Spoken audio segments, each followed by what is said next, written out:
Bonjour les amis, bienvenue sur C17 en direct depuis La Rochelle, depuis le surplomb de la gare de La Rochelle en ces périodes de vœux et en ces périodes de résolution. Il en est un dont, semble-t-il, l'opinion attend que des résolutions soient prises, c'est la SNCF et en particulier le lien entre La Rochelle et Paris, mais aussi Nantes, mais aussi Bordeaux, pour lequel tout le monde se plaint toujours, et en particulier sur la liaison La Rochelle, la liaison Paris, qu'il y a moins de trains qui vont moins vite entre la promesse de 2h25 pour laquelle les collectivités avaient été fortement sollicitées à l'époque et la réalité de 3 heures, qui sont de plus en plus bondées et qui sont de plus en plus chères. Ça fait beaucoup de handicap à l'actif, ça fait donc beaucoup de résolutions. Évidemment, la SNCF conteste ces données-là. Il y a le ressenti, puis il y a le réel. Michel Cagnot, merci de nous rejoindre. Bonjour. Alors vous êtes notre expert sur ces questions de mobilité nationale et en particulier touchant à La Rochelle. Vous êtes notre monsieur conseil expertise. Monsieur Rail, voilà, vous êtes le monsieur Rail. Alors, dites-nous là, baliverne ou réalité, la part du vrai, la part du faux. Le maire de La Rochelle, d'ailleurs, a adressé une lettre au patron de la SNCF pour dire on avait promis 2h25, on les a pas, on les veut pour le printemps au lieu de ces 3 heures. Et on veut que les trains soient moins bondés. Et puis pour ce qui est du prix, alors là, on n'y comprend pas grand-chose. Alors, réalité des choses, on a perdu des trains, on a gagné des trains, ils sont bondés, pas bondés. Alors, sur Paris-La Rochelle, effectivement, on a perdu un aller-retour. Ouais. Et pas n'importe. Donc, il y avait 7 allers-retours, et aujourd'hui, on se retrouve avec 6. Et pas n'importe quel aller-retour. Des allers-retours qui étaient à la fois rapides et bien placés. Si je regarde dans le sens La Rochelle-Paris, on avait le 11h25 qui arrivait à 13h59, c'est-à-dire à temps pour commencer une réunion l'après-midi à Paris. On mangeait dans le train. On mangeait dans le train, et qui était en plus rapide, puisqu'il mettait 2h35, oui, voilà. Et il a été supprimé. Ça fait qu'entre 8h47 et 13h37, il n'y a plus de train pour aller à Paris. On se lève tôt pour une réunion des 9h à Paris et on revient dans la journée, Voilà, mais ou sinon c'est tout perdu. D'arriver en début d'après-midi, voilà. Alors, ce qu'il faudrait savoir, est-ce que ce train n'était pas assez fréquenté? Ça m'étonnerait, là aussi, il faudra avoir des chiffres. Et alors, dans l'autre sens, c'est pire, je dirais. Sur les retours, oui, il faut revenir. Sur les retours de Paris à La Rochelle, eh bien, on avait, pareil, un 7 aller, ou 7 retours, comme vous voulez, du côté dans lequel on se place, et ils nous ont supprimé 12h18. C'est-à-dire qu'entre 9h13 et 15h44, rien. Ouais. Donc c'est dommage parce que 12h18, encore un TGV qui était bien placé, on mangeait dans le train, pareil, et on arrivait en début d'après-midi à La Rochelle, pareil, en ayant terminé sa matinée à Paris. Voilà, donc c'est effectivement un coup dur pour La Rochelle, et je comprends la colère du maire. Maintenant, ce que j'aimerais dire, c'est que le maire, je rappelle qu'il a quitté notre association Altro, qui est le président de cette association, de Transversale France. Transversale, qui travaille non seulement pour la Via Atlantica, mais surtout en attendant pour un aménagement du territoire du Triangle, Bretagne, Alpes, Pays Basque. Et c'est dommage parce qu'effectivement, quand on fait cavalier seul, on se heurte, c'est un peu le pot de terre contre le pot de fer. Pour preuve, Angoulême, avec qui nous travaillons, on a réussi à imposer à la SNCF une desserte d'Angoulême matinale, permettant aux Angoumois d'arriver à Bordeaux aux alentours de 9h, ce qui n'était pas le cas avant. Voilà. Michel, la belle bataille du rail ici à La Rochelle, elle commence par l'électrification de la ligne il y a quelques dizaines d'années, trentaine d'années. C'était la volonté entre autres de Michel Beau. Et quand le TGV est arrivé, l'objectif c'était 3 heures et on faisait les 3 heures au lieu de ça durait, ça n'en finissait pas avant. Au jour d'aujourd'hui, et alors quand tout le monde a eu soin de supprimer les passages à niveau, etc., pour gagner de la vitesse commerciale, l'idée de la vitesse commerciale c'était 2h30. Et alors, on a pu faire des liaisons avec Paris en 2h30. On dit d'aujourd'hui 2h. On le pourrait ou on a menti? Non, ça a été fait. Après, pour une question de régularité, la SNCF détend les marches. Ouais. C'est-à-dire, elle préfère arriver à l'heure plutôt que de promettre un temps de parcours rapide et puis finalement d'arriver 5 minutes en retard ou 10 minutes. Voilà, ouais. Donc ça, c'est une politique de la SNCF. Maintenant, si on veut accélérer encore les choses, il y a toujours le tronçon entre Niort et La Rochelle, sur lequel des travaux ont été faits pour porter la vitesse à 200 km/h.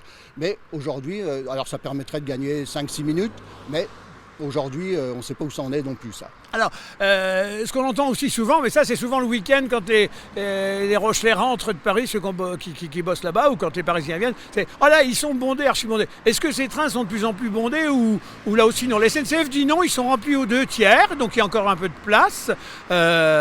Alors pour ce qui est de la semaine, je dirais que la SNCF a raison, mais à condition de maintenir l'ancienne fréquence. Parce qu'effectivement, si on nous supprime des TGV, il va y avoir un report, même peut-être plus grave, va y avoir un rapport sur la route, des gens qui vont prendre la voiture, qui ne vont pas vouloir attendre 6 heures pour avoir un TGV. Donc, mais par contre, le week-end, effectivement, il y a une forte demande. Voilà. Donc là, mais il y a une autre relation sur laquelle j'aimerais attirer l'attention qui pose scandale, c'est entre La Rochelle et Poitiers. Pourtant, on est sur la ligne magistrale de notre ancien Poitou-Charentes, La Rochelle, Niort-Poitiers, trois préfectures desservies. Eh bien, là, le matin, on a un trou de 4h30.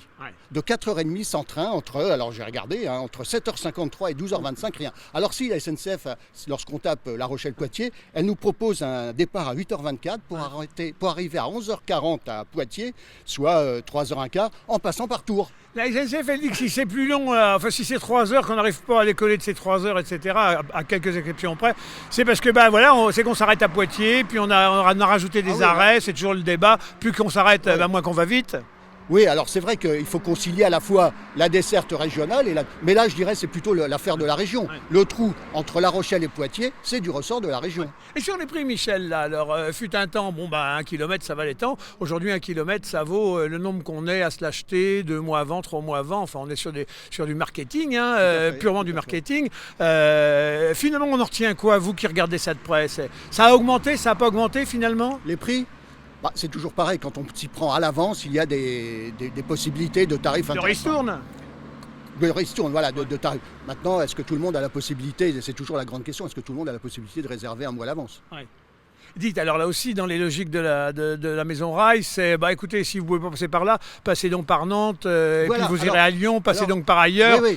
C'est des gymnastiques mentales difficiles quand on regarde la géographie du pays. Quand je dis, ils ont supprimé, donc il y a ce trou de 5h30 d'un côté et de 6h de l'autre, c'est vrai que si on tape La Rochelle-Paris, on aura des propositions en passant par Bordeaux ou par Nantes. Oui. Mais alors là, on est parti vers 5 heures de trajet, et puis sans compter le coût supplémentaire. Mais donc, on est un peu dans l'absurdistan, chez Ubu.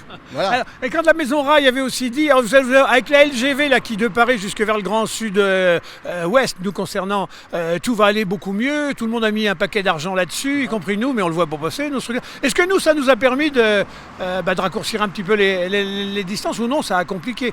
Il y a des trains qui passent par Poitiers, il y en a d'autres qui passent par-dessus. Oui, non, le problème, encore pour aller à Paris, il y a eu des améliorations. Par contre, pour le reste, si vous voulez aller à Limoges en train, on peut vous faire passer par Bordeaux. Oui. Vous voyez, donc là, il y a beaucoup de choses à faire. On voit par exemple à Poitiers des correspondances pour aller de La Rochelle à Limoges qui se ratent à 2 minutes près.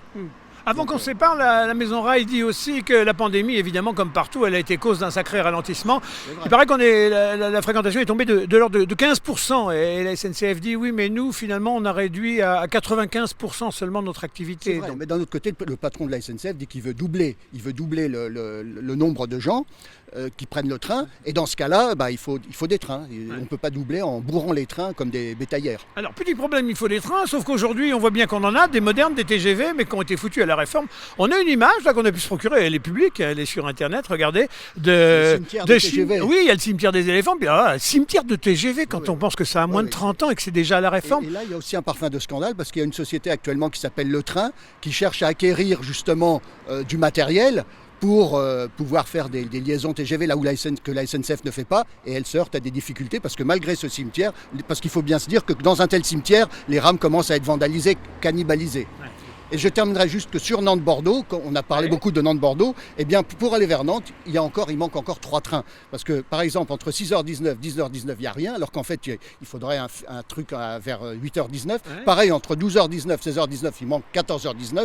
Et entre 16h19 et 20h19, il nous manque un train pour la sortie des bureaux vers 18h19. Voilà. Vous faites on peut le faire, mais ça, la région aussi doit être impliquée. Oui, sans avoir besoin de faire Tours, et puis après Tours, de remonter par Blois, et puis après de redescendre sur Nantes, et puis de faire le Tour de France. Absolument. Voilà, mais écoutez, on espère que le maire de La Rochelle sera écouté. Donc il enjoint Jean-Pierre Farandou, le président de la SNCF, pour le printemps, de retrouver un rythme rapide de 2h25 dans la liaison Paris-La Rochelle, au lieu de 3h. Voilà, et puis au moins un aller-retour convenable par jour, qu'on puisse partir le matin, revenir le soir. Et qui rejoignent Altro, justement, pour faire pression, avec Altro, ce qui est la voix des territoires, justement, pour faire pression sur la SNCF, pour ne pas être le pot de terre contre le pot de fer. Mon cher Michel, merci pour votre regard toujours perspicace et critique néanmoins. Voilà les amis, ce qu'on pouvait dire pour démarrer l'année sur vos projets rails. Et puis voilà, c'est le train d'où ça qui arrive? C'est le Bordeaux-Nantes, voilà. Il va croiser l'autre qui descend, puisque maintenant, comme vous savez, il y a la voie unique, et donc il ne faut pas qu'il se rentre dedans, donc il se croise à La Rochelle. Et voilà les amis, à très bientôt sur C17, et toujours en direct.